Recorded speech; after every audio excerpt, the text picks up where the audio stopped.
welcome to another episode of Mental Health Matters. This is Tom Duff, Executive Director, Licensed Clinical Social Worker of St. Louis Counseling. Check us out at stlouiscounseling.org.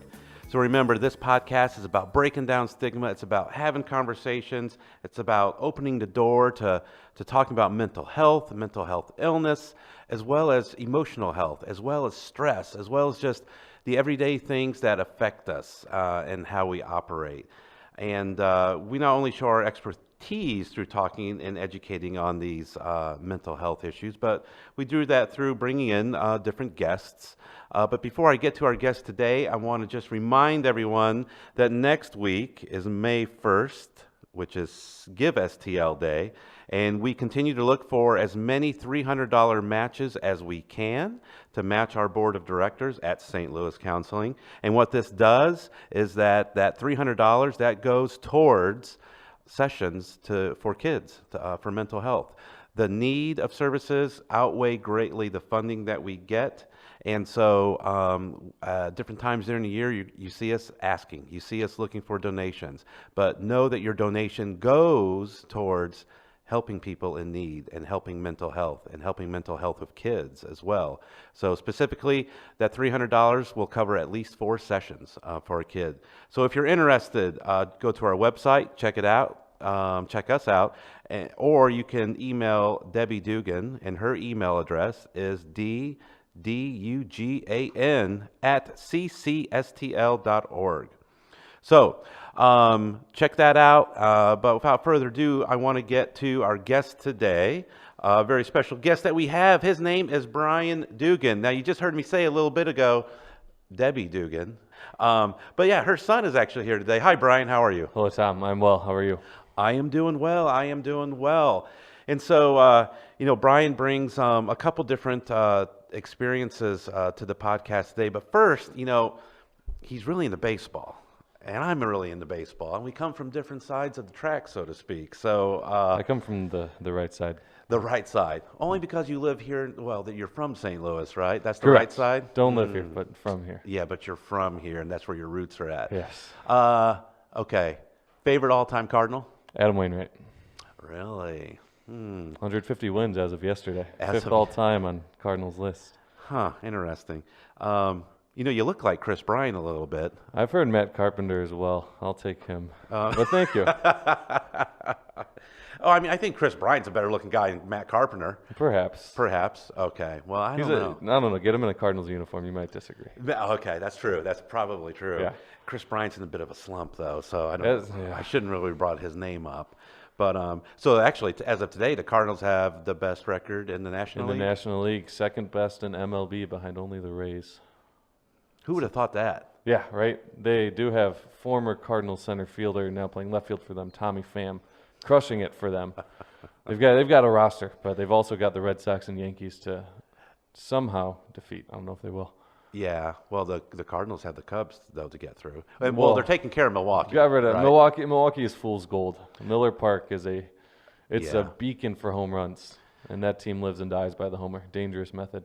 Well, Milwaukee. So I'm supposed to really hate the Cardinals as a Cubs fans, but I actually can't stand Milwaukee more, to be honest with you. So this is what I found living in Milwaukee now, is there is far more disdain between the two cities of Chicago and Milwaukee than there's any sort of disdain for Chicago towards St. Louis. St. Louis has a deep inferiority complex with Chicago, but Chicago doesn't think of it.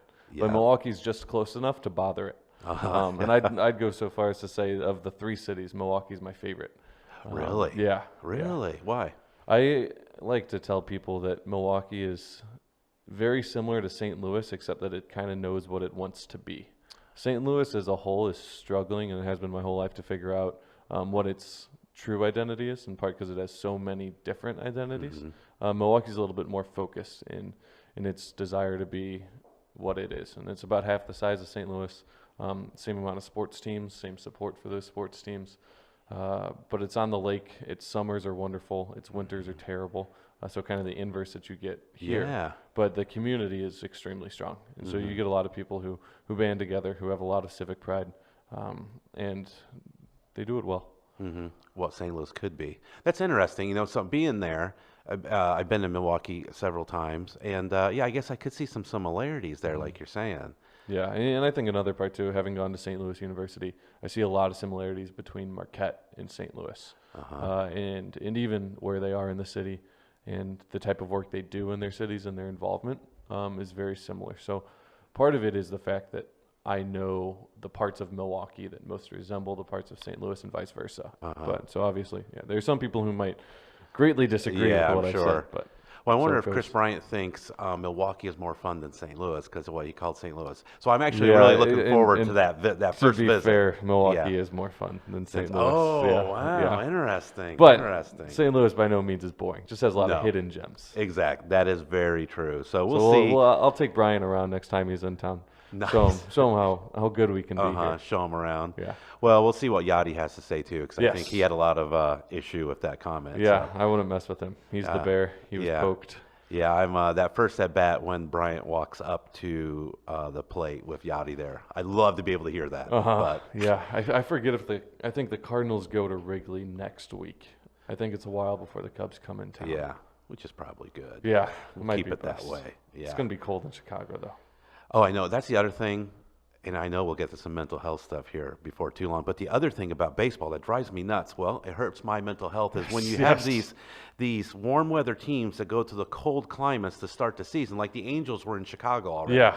It does not make sense to me, you know? Yeah, it's brutal. And Milwaukee's got the dome. So I went to 2 Brewers Cardinals games in Milwaukee to start the season, and I was in shorts and short sleeves. Nice. But it was also snowing one of those days. Exactly. So It doesn't you make never sense. Yeah. So if you got the dome, fine. So Major League Baseball, if you are listening, Yes. please just give us some reasoning. Give us Yes. some logic on why you would do that. You know. So because San Diego is here opening weekend, right? know. Yeah, they came to St. Yeah. Louis the first 2 games of the home season for the Cardinals. Yeah. Yeah. So it's like, why would you put? Yeah. Anyway, Yeah. that's another story. So one of the reasons besides baseball, because I know you can talk baseball, Okay, but one of the all reasons day. wanting to have you on is, you work with, as a teacher, right? English Yes, teacher. yes. You work with some interesting youth that, getting into some conversation about stressors of youth inside of school, impact on teachers and school faculty. But, when you're working with kids, and a lot of the kids that I think, educate me, but you're working with inner city kids, immigrant kids. Yeah. I mean, they bring a whole different level of stressors to school with them. Yeah, and I guess probably best place to start is just to describe the demographic of where I'm at now, and even to bring in where I was at last year, because there are a lot of differences, but even some similarities I'll eventually touch on. And so this is my second year out of St. Louis University. I taught at a private school last year on a volunteer year kind of deal. Now I'm teaching at a private school as a full-time English teacher. And there are differences in the structure of that, but you're in a school. It's largely the same. And so the students I'm working with this year are primarily first or second generation immigrant, largely Mexican American. Most of them are working class. There's a certain amount of financial assistance we get from the state of Wisconsin, a certain amount we get from private individual donors, and then a certain amount that we also get from what we call the corporate work study program. And so those are local corporations that employ students on a part-time basis throughout the school year and help contribute to their education. Mm-hmm. And so it's a unique structure, and compared to where I was at last year, that was a suburban private school over 100 years old, a ton of resources, really highly esteemed in its community. Some of the biggest names that you see locally come out of that high school. And there's a lot of money that's brought into that high school compared to what we can, and that comes largely from the students and their families. Mm-hmm. And so the sources of funding are immensely different, in large part because the demographics of the students are immensely different too. Mm-hmm. And so what I've found this year teaching in Milwaukee, teaching at a school that is not like one that I grew up going to, that has students who are bilingual, students who have much different backgrounds than me for the most part. It was a little bit of an adjustment, but, and this is what I hear from a lot of the teachers at the school who've taught in public school systems and private school systems, ultimately teaching is teaching. And a student's going to be able to do the work. There are just different ways that you might have to provide resources, provide support from case to case. And in certain schools are going to require more of X than Y. Mm-hmm. Do you think, when you think about the pressures of kids, when you talk about what's in the media right now in regards to the borders, and then, up in Milwaukee, far away from the south border, right? Mm-hmm. But impact on those kids that hear this social media, news, all that? Yeah, and the direct impact at their homes, I don't know much about. Our counselors are well equipped. Be nice if we had another counselor or two, because there are a lot of traumas at home, especially political traumas or politically incentivized traumas. So I don't know exactly what's going on from case to case. We have some students whose parents are here undocumented, some students who've had family members deported, some students who have had criminal activity claimed on family members, and that's led to an array of problems for them as well. But what I see more in the classroom is not the direct consequences that they face at home so much as their deep connection to that and how that influences what they hope to do.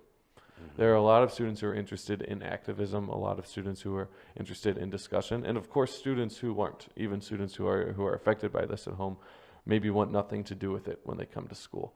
And so there's more open dialogue that I find about the current political climate at this school, because so many of the students, in proportion to other schools I've been at, in terms of the one other that I taught at and the one where I went to, there weren't as many pressures from a legal standpoint about them. One of the fun things is designing lessons that allow that conversation, allow their contributions to possible solutions, to testimonies about what they have experienced. And I think to two of the projects my students have done this semester, in one they were writing a narrative about their family or about themselves. The most common topic that was chosen, I'd say probably in about 35 to 40% of those narratives, was some story about either visits between Mexico and the U.S. or the immigration story of a past generation that came to Milwaukee or came elsewhere in the U.S. for them. And so it's salient, and it's salient in the work they do, in the conversations I have with them, but it's not the only thing they're doing. And then the second project they're working on is with my seniors as they're wrapping up the school year, wrapping up their high school career, and they're the first graduating class at the high school. So we're only 4 years old. They have had through basically fourth quarter on, and they've got 4 more weeks once we return, they've had an opportunity to address a problem where they choose a certain ethnic group or racial group within the United States, look at a way they have had legislation forced upon them that led to some sort of oppression, and then what their fight toward justice does, or could look like. And that's been really cool to see.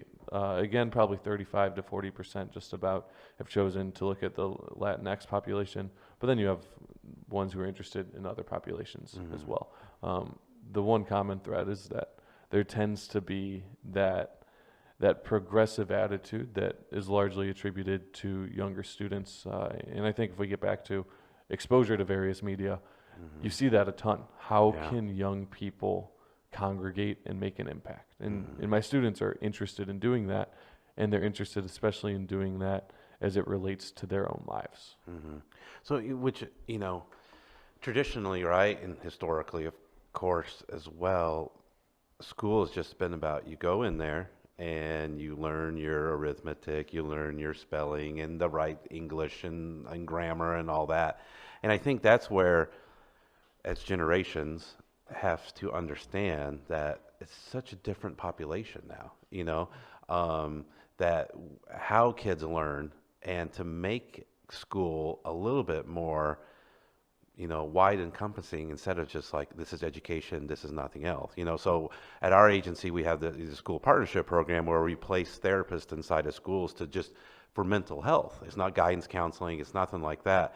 And so we've seen, at times over the years, there's been pushback like, no, this isn't a place to talk about mental health.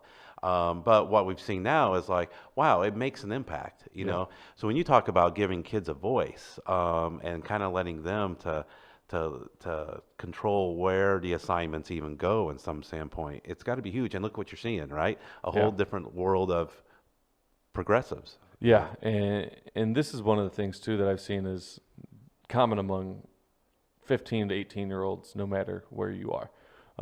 Last year at a largely white, largely upper middle class to upper class school, there was a lot of, when students had a project where they had some freedom, there was a lot of ownership to it. What I'm seeing less of in talking to teachers who've been in the field for a while, there's less work being done by students when they don't want to do it. And so this is one of the stresses that or stressors for teachers is how in the world do you motivate so many students at once? And where I'm at now, the teaching environment's far more stressful than where I was at before. Not because of the students, but because of the resources we have. We have fewer. We don't have that same demographic of parents and of alumni who are able to contribute in the way that other schools have. And so when I tell friends of mine who are teachers at other schools how many students I teach and how many sections, they don't believe me. They ask, how do you grade that much? And the answer is I grade it later than I should. And you're carrying a weight with all of that as well. And so one of the balances that the school I'm at, where we're seeking to find this balance, is some sort of tension between what's the relationship between teacher stress and student stress, and teacher empowerment and student empowerment, because when one's affected, so is the other. When the students are stressed, the teachers are stressed. When the teachers are stressed, the students are stressed. So with that in mind, there's a kind of balancing act. Well, how can we, without burning ourselves out as teachers, enable students to do the work that breeds these sorts of really cool results? This voice that you mentioned, I like that word that you used. How do we enable them to have a voice and to discover it on their own terms without stressing ourselves out, at least to an unhealthy degree? Yeah, because I'm sure, you know, as a teacher, you guys are supposed to meet certain benchmarks, and of course there's testing scores and, you know, the collective scores from a school and everything. But at the same time, I mean, if you can't reach the kids where they're at or allow them to be able to express, you know, the way they want to, nobody wins, right? Exactly. And I've talked to teachers on the grade school level, and the middle school level, and the high school level, all who tend to say, I could be a much better teacher if I had fewer students in the classroom. And that's not to dismiss a single student in the classroom. That's to say, right, there's a need for more care for these children, for more care for these students, not from one single person. We're all limited in how much we can give before we break. But in allowing a society that can say, teaching's not going to be a stress or a burden on you more than another job. It's going to be something that is life-giving and life-affirming. And some schools have that down really well, but the larger educational landscape of America, whether it's an inner-city school that's public or state-funded, even if it's private, versus an upper-class suburban school, the resources matter deeply. And those that have more resources have more teacher stability and tend to get better student success. Well, and you look at the ongoing argument, right, of how much teachers make compared to other professions throughout the United States. And I mean, we've seen the teacher strikes over the last couple of years, and when you start hearing those numbers, and it's just staggering. And you think about, you know, the future of our society, right, is always kids, right? The next line coming, and what we ask of our teachers nowadays, and even back in the day, right, is so much. I mean, we're entrusting them with our prized possessions, our children, right? And then we pay them on such a low scale. Yeah, and I mean, everybody knows that teachers make less. It's not worth saying how much. My school actually pays pretty well for a school, but even still, my car got totaled in December, and I was almost in a financial rut. And granted, that's going to be an issue for anybody if their car's totaled. But if I had the salary some of my friends do, it's easier to swallow that and easier to plan for it. But yeah, so that's kind of the teacher side. But one thing that I started thinking about as we were talking about students and when I mentioned success, the ways we measure success are having a really interesting impact on students. Success for so many people means exactly what we're talking about right now, salary. But having been educated, especially in the Jesuit tradition, as I have at a Jesuit high school, at a Jesuit university, doing a Jesuit volunteer year, I don't look at success in that way, and many people who've come up in that same model don't as well. So one of the things that actually alarms me most, and especially as we're talking about mental health and stress, this year I have seen far fewer cases proportionally of students who express suicidal ideation. And at schools where academic success and success after graduation is esteemed as the end-all be-all. This is anecdotal, of course, but it's also experiential. I've noticed a trend in suicidal ideation, attempts, and completion. That's an uptick to an extreme, and I'd say epidemic degree. And figuring out the source of that is as important, I think, if not more important, as providing equal educational opportunities for students everywhere, to help them feel empowered, to help them feel like, as you said, the light of somebody's life as they are. Because that's the issue that I'm most concerned about for my students is, do they know that they are the light in somebody's life? Or are they measured strictly by these test scores, by their future salary, by the colleges they can get into? Yeah, the stress and the pressure on kids to succeed. You know, we were just having a meeting earlier this morning talking about doing some training for a youth ministry. And, you know, some of the examples of, you know, kids saying, oh, tomorrow's Monday and I haven't got this work done already for school and I got this to do and this week is going to be that. And it is, when you take a step back and you try to take a look at the pressure that we put on, it's like, you know, getting into the right schools, getting into, or having the right test scores to get into those right schools. And then if you only get into the 3 of the 5 schools that you wanted, the pressures of that. And how do you afford it if you get into those? Yeah, exactly. You know, and then that comes back to parents, you know, and then for parents to be able to take a step on, like, what is most important, you know, and you know, through time you see the ebb and flow on viewpoints of colleges as well too. Sometimes people are like, you know, you have to get a bachelor's at this type of university and that is it, or you don't, the bachelor's isn't as important as the master's degree, or you know, the famous question here, well, high school did you go to? Yes, right? Exactly. Moving here 5 years ago, people started asking me that. Have you come and I up was with a like, fake answer yet? well, I started doing Koryezu, which is great. an all-girls Yes. school. And so people really looked at me weird then. I'm like, yeah, don't ask me because you don't know. Yeah. My favorite was when I said, well, I didn't grow up here. You won't know what school. Well, tell me anyway. I'm like, why am I even going to waste, say, PBL? You have no idea what PBL means, you know, in the middle of Illinois.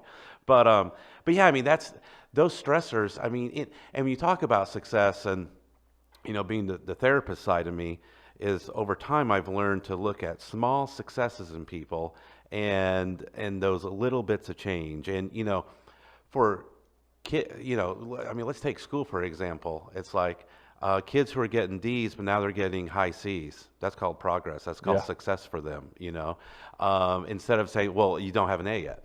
You know, and then what that does is it just buries that kid even more, you know. And so that's the social work side of me, of course. And, you know, of course we want to strive to do our best, but maybe a C is all that kid has because of everything that goes on in his life.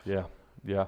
And there are a lot of circumstances where I look at my brother and I, who are very different students, and we went to different high schools, which doesn't happen often. If you go to a private high school in St. Louis, you usually go to the same one. I didn't go where the rest of my family went. And You're one of those rebels. I am one of right? those rebels, and I'm Yeah. reminded frequently. My girlfriend goes to the school or teaches at the school where the rest of my family did go. Beautiful. So there's some karma there. Yeah, yeah. Yeah, of course, as divine retribution goes.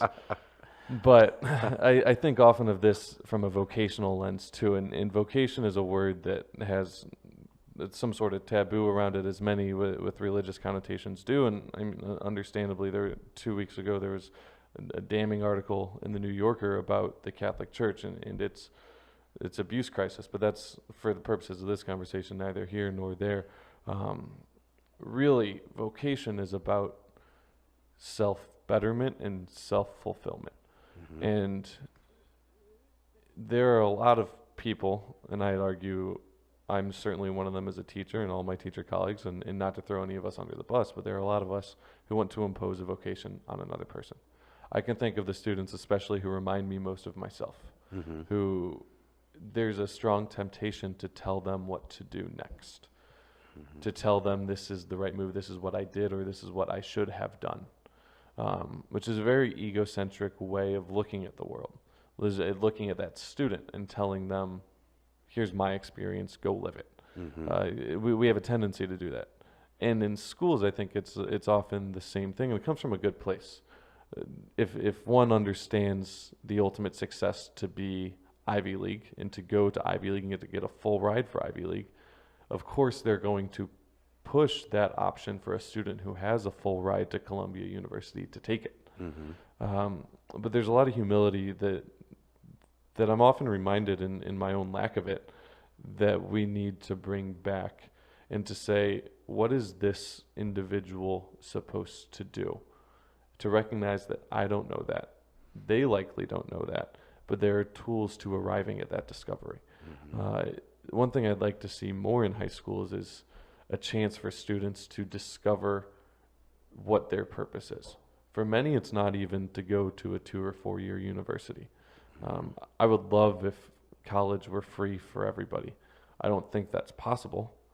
I don't know what the ramifications would be if we start it, but it certainly doesn't have to be as expensive as it is. But one of the results of it being as expensive as it is that colleges operate as businesses, and they need heads. They need butts in their seats. And a lot of students, and this is super salient for me, for students who are coming from low to mid income families. Well, what happens if you're 2 years in and you decide the degree's not for you, but you've dropped $45K on it already? Yeah. How do you pay that back? Yep. I have one student in particular who's, when he applies himself, extremely bright, hates applying himself, will graduate with one of the lowest GPAs in the class, but he knows he loves trades. He's worked with cars for the past 3 years, and he's going into plumbing. If he wants to go to college in 2 years, even in 1 year, he will do well, because he's going to wait and he's going to know what he wants to do it for. But I also think of other students who are going to be first generation college students who are being told this is what you must do, who haven't had a chance to discern for themselves what that vocation is, what their best contribution in the world will be. You see this with teachers sometimes too, on both ends. There are a lot of people who would make great teachers who are too afraid to go into teaching, largely as an understandably financial risk. Yeah. And there are many people who also enjoy some aspects of teaching, but all in all are not great teachers who stick with it because it's comfortable. But they could be doing something that they are better suited for. And this is in America. I was just right before I came here, actually, I was at lunch with a former teacher of mine at his house, and he mentioned the decadence of America has led to especially young people always being entertained by what's in front of them. There's no shortage of possibility on that front. And so there's not much time for reflection if that's the case. There's not much time, as another high school teacher of mine told me one time, to be bored anymore. People are really bad at being bored. Oh, so true. And one of the wonderful fruits of boredom is reflection and pondering. And if we don't give ourselves the time to be uncomfortable in that space, we miss out on the fruits of that space, and we're just eating junk food when there's much better stuff out there. Exactly. And then it comes back to that a phrase I've said so often is knowing thyself, knowing yourself, and taking the time to do that. And it's like, Yeah.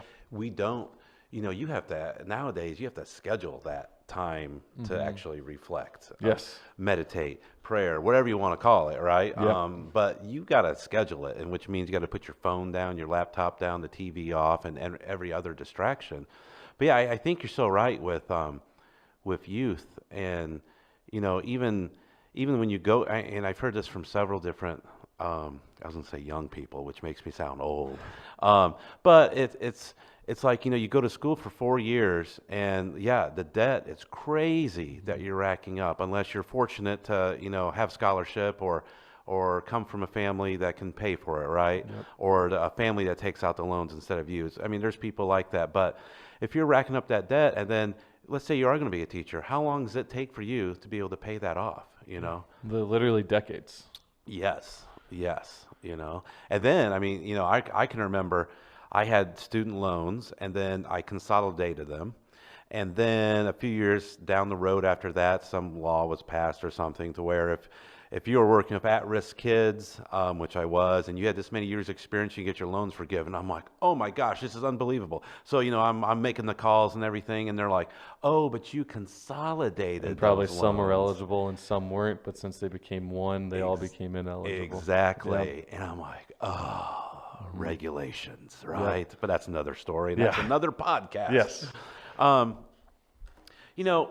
So as anytime, I get some different generations in here, right? So you would be considered one of those I'm M-words. the last year of the millennials. The last year in the millennium. What's the next one after that? Gen Z. Gen Z. I'm Gen X. Yeah. I know they how skipped to throw Y. down. Yeah, I don't They get gave that. Y a name. Yeah. But yeah. Well, Gen X, man, we rule. But so when it comes to mental health, and so people in their 20s, right? My perspective, when it comes to stigma, I feel it's better. It's definitely I do too. better. Still not great, but it's better. I mean, from I guess your perspective, and from one being the age that you are, right, in your 20s, and then secondly being around high school age kids. Do you think, from your perspective, that kids are more open, 20-somethings are more open to the concept of? Yeah. This is a mental great health? question. And as you said, my mom is an employee of St. Louis Counseling, and you all have done a lot of work talking about break the stigma and the stigma.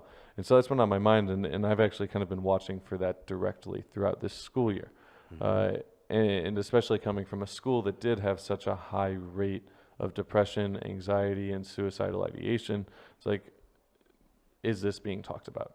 What I notice in my students and my friends even is that I've almost struggled to see the need to end it because it feels like it's over.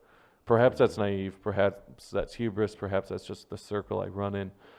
But even among like male friends of mine, where the stigma I think was last to be broken in the millennial generation, there's a lot of vulnerability and willingness to say, I'm not okay.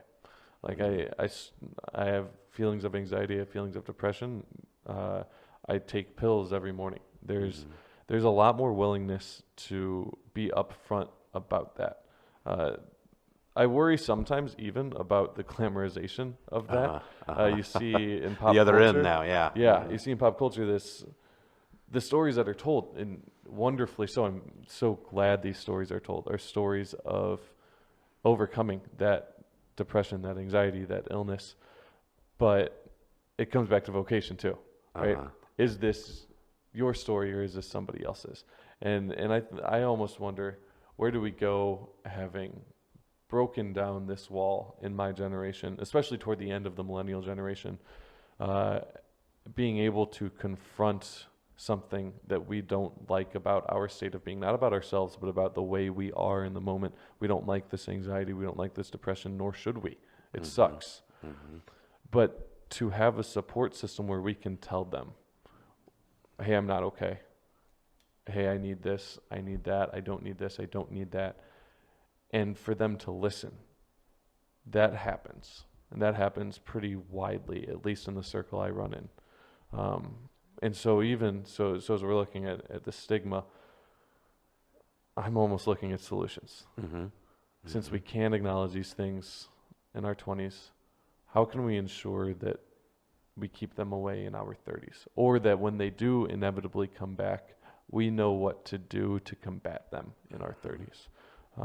So I love that question. I love thinking about it, and thinking about it in an intergenerational lens is fascinating to me.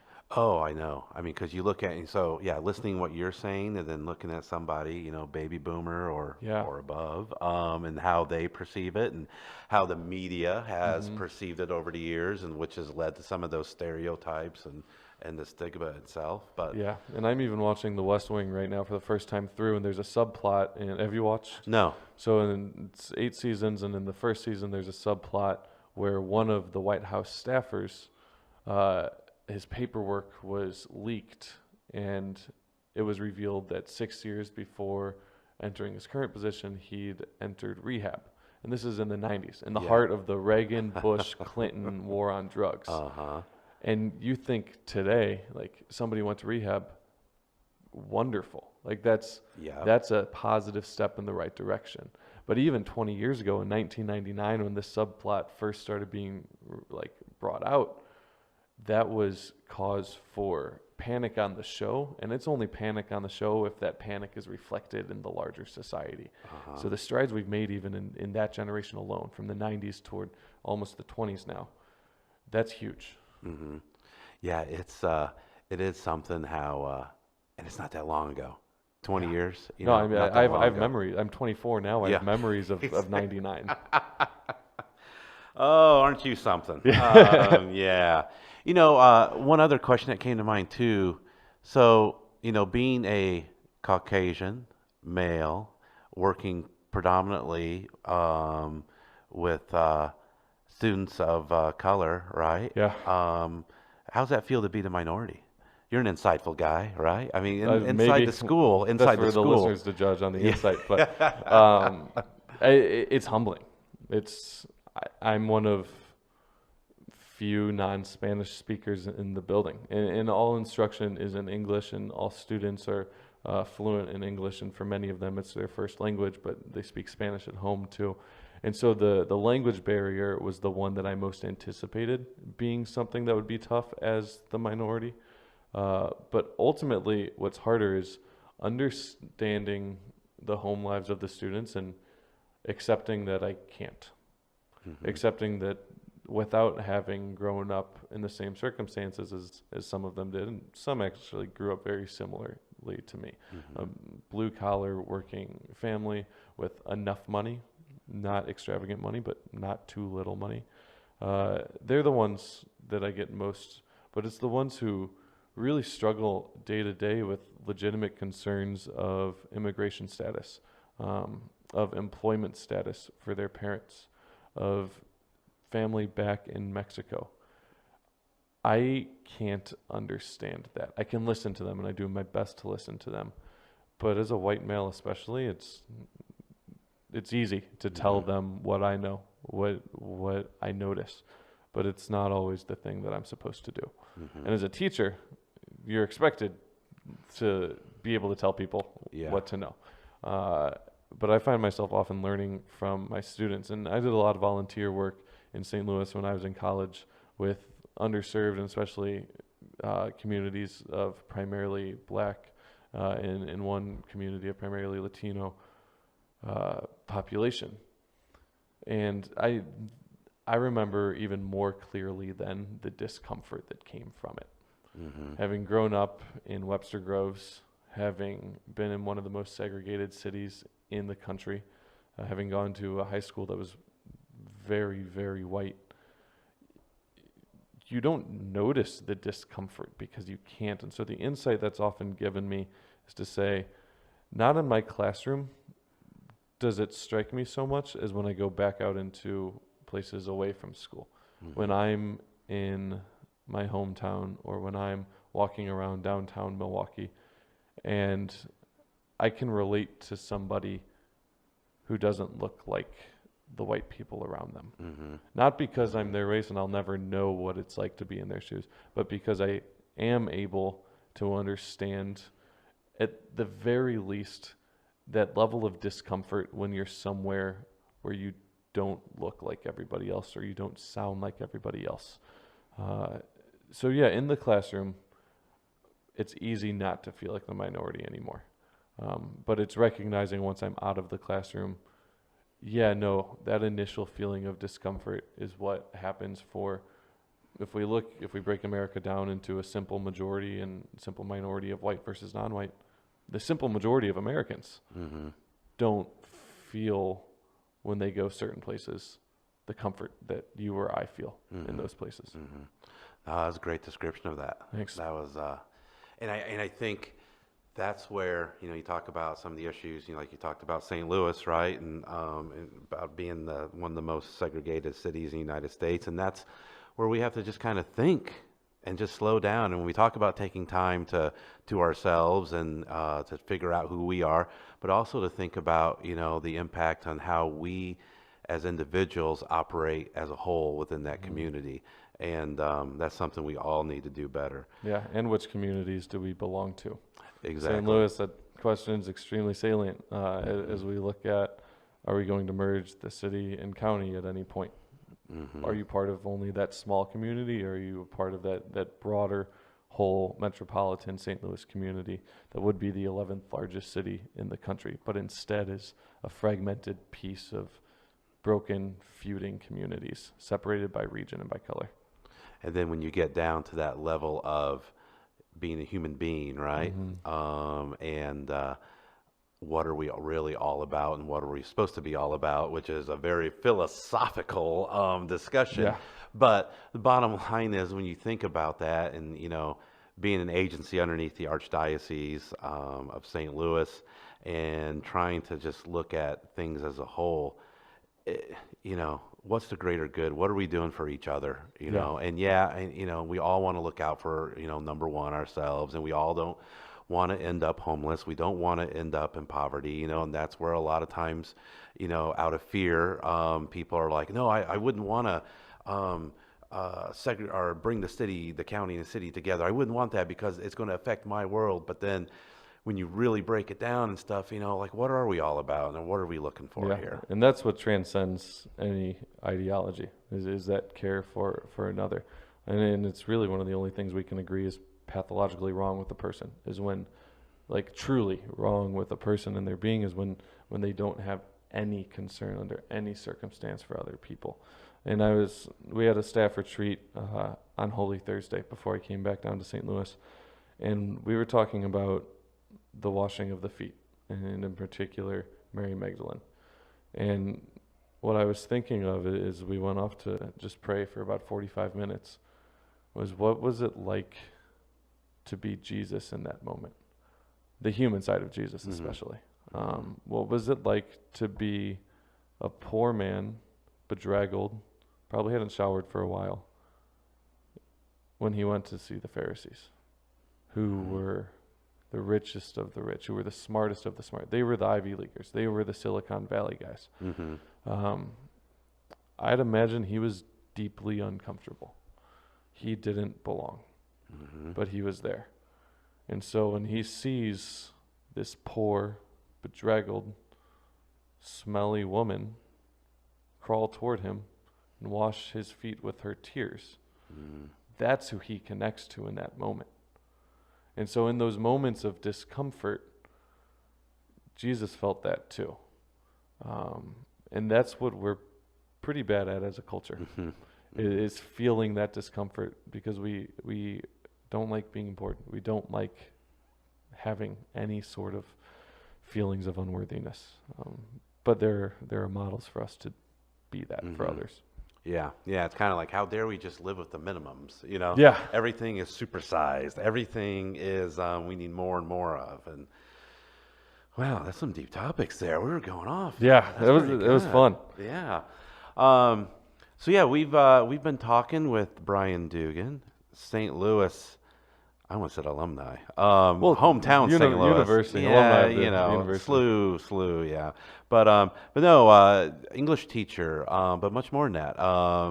Really provided a lot of insight into, one, a lot of the things that goes on inside of schools that sometimes if you're on the outside and you think about, oh yes, kids go to school to be educated. Well, there's more to it than that. And the problems that kids bring nowadays, as well as a long time ago too. We just didn't talk about them probably as much. But no, some very insightful conversation today. So I'm so glad you came in. Yeah, thank you for the invite, Tom. Yeah, and one of the things I always like saying is, do your best and be your best. You stole that from my mother. I take it every day on the way out of the door. Just wanted to see if that would create any, I don't know, like flashbacks, PTSD for yourself. I can see the front door and walking out it as I went to the car every morning. He's trying to get out as quick as possible out of this podcast. I'm at the next door, Yeah, he's out of here. But no, it was a good conversation. We even talked some baseball. At some point, he's probably going to see the light and know that the Cubs organization, he can see the business plan behind it. He can see probably nothing You like blaspheme. that. Yeah, exactly.